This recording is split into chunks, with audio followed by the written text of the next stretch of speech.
Alright, how you doing people? As you can see from that intro, last weekend me and the wife and Coco went for a walk to a place called Fingal Bridge. It's the River Tean that goes down through Fingal Bridge. The wife took a book, a little bit of reading while I was just taking some pictures in the river before we went and got a pint. And I thought it's about time I better do a quick video on the polarizing filter and where do you really need one? Really, this video could go no further and I could say if you're a landscape photographer, you need a polarizing filter. That's it. Don't watch the rest of this video, just go out and buy a polarizing filter. Whichever make you get, whether it be Kokin, whether it be Lee filters, whether it be Maven, whatever. If you're a landscape photographer, if there's one filter that you can't live without, if you're on rivers, shooting over water, if there's glass, if there's shiny things involved, you need a polarizing filter. I don't know any landscape photographer that doesn't use a polarizing filter, and I don't think yet there's anything in editing that you can use in Lightroom or Photoshop that can do the job of a polarizing filter. Me, mainly landscape photography, the main reason I use a polarizing filter, sometimes it gives me a couple of extra stops of light to gain a longer exposure when I'm shooting on rivers, but the main reason is it takes away sheen and brightness of water and objects. Firstly, water, when I do my long exposures on the water, the bright light coming through bounces off the water. Well, the polarizing filter, it lets in certain light but not other lights. I'm not going to go technical into it. All I know is when I put my polarizing filter on and I'm shooting on the river or over water, when I put that polarizing filter on, it takes the glare off and I can actually see what's under the water.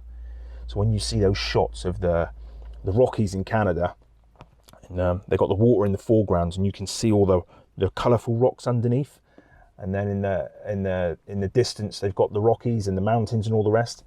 Chances are they would have used a polarizing filter to cut through the glare on the top of the water.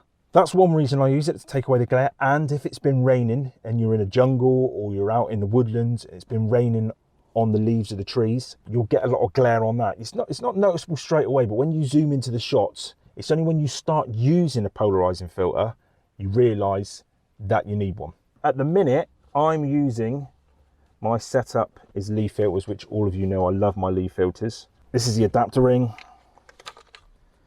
Adapter ring goes on the front of my lens.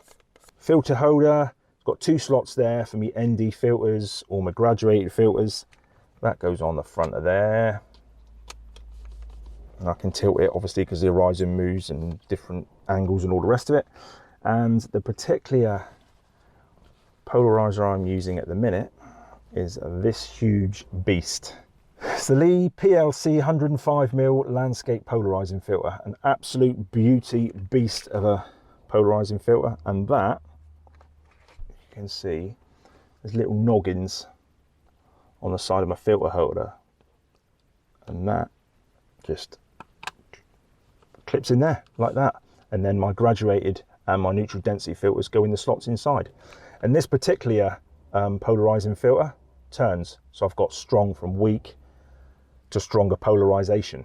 To get an idea of how this works, if you don't have a polarizing filter, when you're out with your camera, if you've got a decent set of sunglasses that are polarizing sunglasses, just look at some water or windows or anything like that. But when you look through the viewfinder, just put your glasses in front and you'll see what a polarizing filter does. That's it. The only one downside to a polarizing filter is sometimes because it makes colors, it cuts out the haze, it makes the scene more contrasty, and it makes the colors more vibrant. Sometimes when I've done a landscape shoot on a river, the greens, the greens of the leaves look too green. And when I get back on the computer, I've got to pull them down a bit because they almost look fake because it's just too much. I had this filter for so long, but I was just bone idle and lazy, in all fairness, because sometimes it's a pain in the ass in the field to get on and off. Yeah, it can be quite, well, in fact, no, it's not too bad. And it's just more glass in front of your sensor, which you don't really want, but it's a must filter for us landscape photographers. But what I'm going to do now, in fact, while I'm sat in here boiling before I go outside, yeah, like I said, we went for a walk along the River Tean. Here's a couple of shots here. Both of these shots are long exposure shots. They've both got my Lee 0.6 Pro Glass IRND filter to extend the shutter speed. So ignore that, because when I'm on the rivers, I'm always shooting long exposures. But this first shot doesn't have the polarizing filter. See all the glare on the water? See it's just bright and sharp. Yeah. Now this second shot has got the polarizer on. Look what it does to the foreground. Look, you can almost see through the water, and it takes the glare off the top of the water. Can you see what I mean? So this is the first shot, no polarizing filter. This is the second shot with the polarizing filter. See the glare it takes? See, before you see the polarization shot, you think, yeah, it's a nice shot, it's cool. But when you start using a polarizing filter, you realize how important it is and what a good job it does. It's an amazing piece of kit. So again, is another piece of the river. First shot without the polarizing filter. Look at the glare. Look at the darker bits of water. You can't really see through that much. And this shot is with the polarizing filter on. See what I mean? Look at the difference in the shots. Amazing. All I'm going to do now is I'm just going to go outside and I'm going to do a bit of video on this, and I'm just going to rotate this bad boy and show you in real time what the polarizing filter does. These work better when you're perpendicular to the sun, or to the direction that the light's coming from. So if you're shooting directly into the sun, don't use a polarizing filter. The light that's coming into the scene needs to be coming from the right, left, top, or up, not straight on. Does that make sense? Cool. Can you believe it? I'm roasting in the car, it's boiling outside, and it's just starting to rain. Yeah, so I'm just going to quickly set my camera up, and I'm just going to show you what it does with reflections on the car window. There's some nice white fluffy clouds and some blue skies at the minute. I'm literally just going to get out there, record, turn the polarizing filter, and show you what it does. Obviously the light's coming in, windscreen here, so let's just pretend this is the top of the water. I've put my 70 to 200mm lens inside the car. Of course, the light's hitting the glass and it's bouncing off really glary. So what I'm going to do is just shooting on this thing, polarizer on the front. What I'm going to do is just record and show to you what it does. So, all right, let's hit the record button. See the 70 to 200mm lens in there? You can kind of see it, but there's reflections and glare everywhere. Look, if I just turn the polarizer, you can see the reflection of the trees, the glare.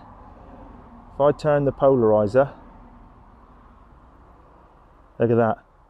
The glare's gone, you can't see it. It almost looks like there's no glass there. You can only see there's glass there because my window's minging. But look, so that's polarization. That's no polarization. That's polarization. And that's no polarization. Look at the difference. Amazing, isn't it, what it can do? Literally just a few mil, bang.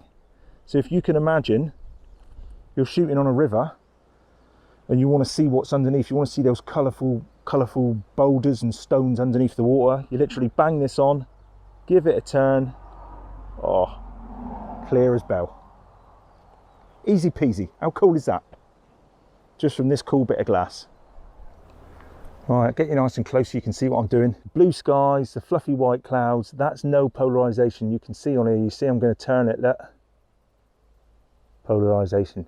See the clouds go, I don't know if the clouds look more fluffier because the blue goes darker. But look, no polarization, polarization. Look at the difference. No polarization, polarization. Now if I turn around to the sun, there you are. If I turn around to the sun, give it a turn, it does absolutely nothing. Sun's up there, so you need to be at least 90 degrees. So that there. So that is the polarizing filter. That's the one I use. It's Lee 100 system. Love it. Polarizing filter goes on the front, and my graduated filter and my ND filters go inside there.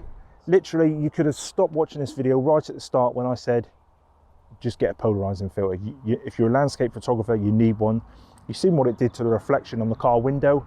You can see from the shots, the glare it takes off the water. It's only when you get a polarizing filter, you realize that you've always needed one. Because I went so many years without having one. In fact, I had this one and I put it in my bag and didn't use it for a while because it made the color, the saturation of the colors too saturated. The green's too green, and I had to pull it back a bit.